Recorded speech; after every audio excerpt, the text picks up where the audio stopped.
Greetings, beautiful people. Welcome to another episode of Inspirational Spotlight. Linda Villarosa. She is a freelance writer who has served as an editorial consultant to companies and organizations. She has edited for newspapers, magazines, books, and co-authored books, and recently penned her own novel called Passing for Black. In terms of her background, she grew up in Denver, Colorado, and graduated from the University of Colorado, and shortly thereafter, as a journalism fellow, she spent a year at Harvard University. Some of the publications she has edited for include New York Times, Science Times, and she was executive editor for Essence magazine. She has contributed articles, reviews, and profiles to publications like Health, Latina, New York Times Book Review, O Magazine, Vibe, Women's Day, AfterEllen.com, and The Root. She has won numerous awards and has written many award-winning articles. I first became aware of Linda Villarosa back in the 1990s when she wrote her article for Essence magazine about coming out with her mother, Claire Villarosa.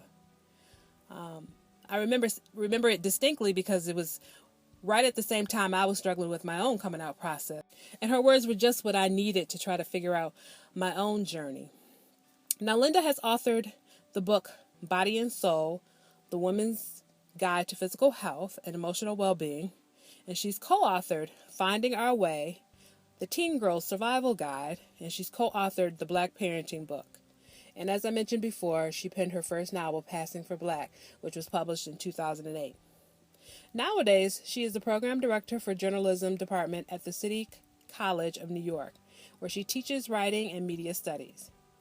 She lives in Brooklyn with her partner and 2 children, and her mother, Claire Villarosa, is retired, but she's also the founder and co-owner of Human Bookstore in Harlem. Linda said this in an interview. I always wanted to be a writer, and when I was a little girl, once a week I would spend the day and the night with my great aunt, who was a high school principal. She taught me how to read. I could read really early, before anyone else, and I just loved to read. I remember her looking at me, and you know how one little thing can change your whole life? Well, when I was 6 years old, she said, I think you're going to be a writer. And that stuck with me forever.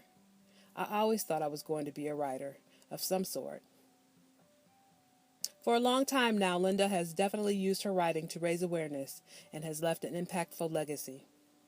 Linda Villarosa, today's Inspirational Spotlight.